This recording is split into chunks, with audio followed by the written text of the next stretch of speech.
A very warm welcome back to DJ's Aviation, where it's time to take a look at your latest industry headlines. From Boom Supersonic actually being cleared for supersonic flights with a catch, to 737 MAX order adjustments, and lastly, Norse Atlantic Airways launching a new service to a totally new country for them. Let's begin with one of the headline stories. When publishing its first quarter 2024 financial results, United Airlines also unveiled updates surrounding the fate of its 737 MAX orders. United Airlines has long debated its future with the Boeing 737 MAX, as the manufacturer has encountered problem after problem. These problems have impacted United's ability to grow, replace its fleet, and much more.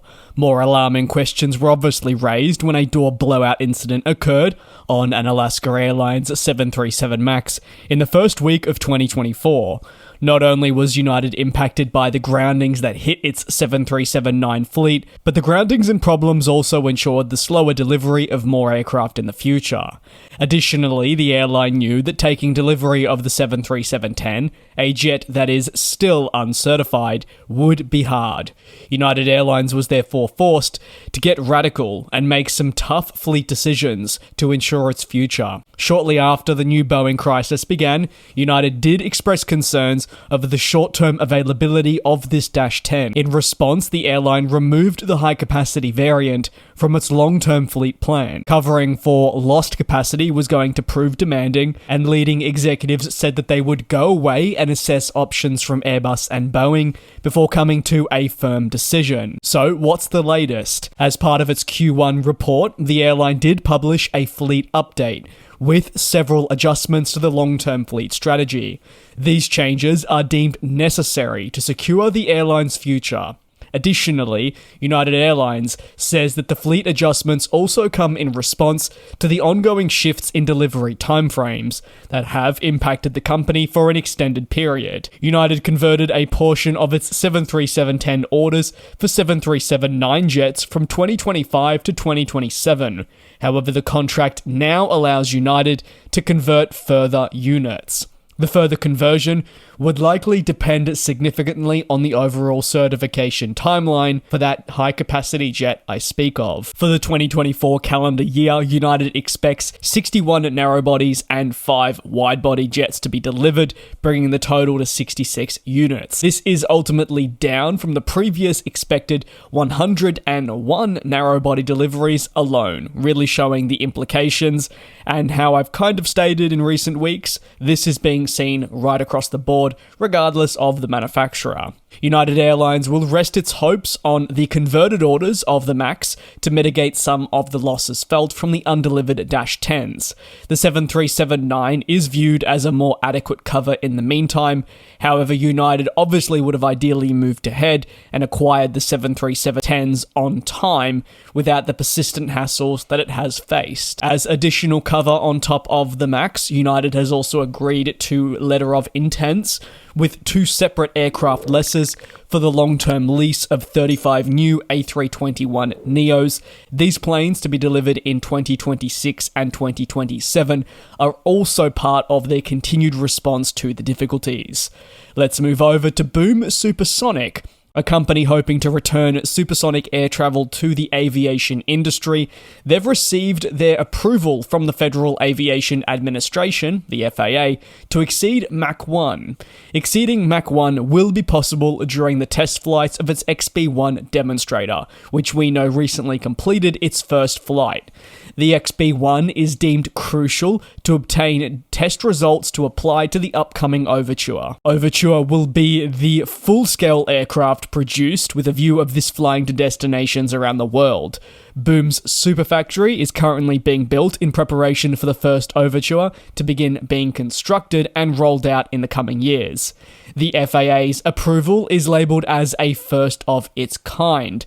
Test flights exceeding Mach 1 on the XB-1 are expected to shortly occur in the Californian desert, but a specific timeframe has yet to be provided. Up to 20 supersonic test flights over the R2508 complex in California are permitted over a year-long period. This area, explicitly known as the Black Mountain Supersonic Corridor, is associated with several parties and where the work will be conducted. Per the requirements, Boom's flights will occur at or above 30,000 feet mean sea level, with an increased focus placed on safety and obviously fulfilling requirements laid out by several organizations on the test aircraft. Boom Supersonic is working hard to adopt key technology that'll make Overture quiet once it is airborne and remove the sound element that was present with the Concorde. Boom knows that if its Overture was to be as loud as Concorde, many customers would not be attracted to the product and would obviously see a lot of pushback from local communities that are surrounding your airports that would be bringing this aircraft in.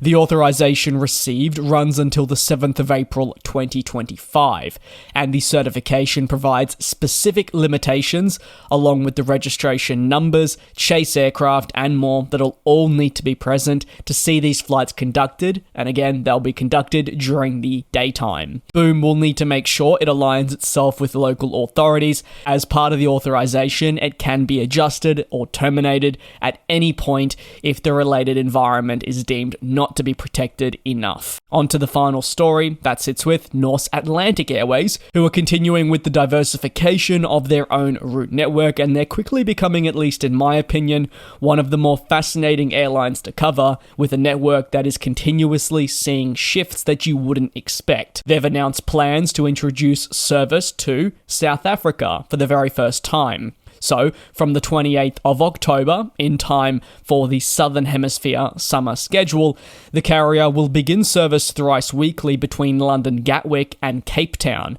with a thrice-weekly operation on Mondays, Wednesdays, and Saturdays operated by the 787 Dreamliner. Norse describes the latest route announcement to South Africa as a response to the continued shift in customer interest. Additionally, the airline really cited that it wants to break down a duopoly that is present. Norse will compete with British Airways and Virgin Atlantic, which offer service between London and Cape Town, but the one thing that Norse believes it has an advantage on over these other airlines is its low-cost fares, which should make it a far more attractive option for several travellers. And with the company using exclusively a fleet of 787s, they bet on the modern widebody as being a favoured option to fly down south. Cape Town marks the second route in as many years that has launched that has moved away from the contemporary network that was initially outlined by Norse. Norse previously focused on North American services from ports in Europe. However, as time progressed, it did become aware that there'd be struggles in serving these markets year-round, and they would see some pretty significant lows during your more typical down months in the winter. Last year, the airline responded to that by launching service to the Caribbean and Bangkok in Asia, marking the first time the airline ventured really that far east. Now adding Cape Town to the mix certainly shows it's spreading its wings and trying lots of different things out, maybe trying to see what is going to stick. If you've got any thoughts on today's aviation news recap, you can let me know your thoughts down below in the comments. Thanks a lot for tuning in, take care, do be safe, and I'll see you same place, same time tomorrow for your latest industry news. And we'll fly.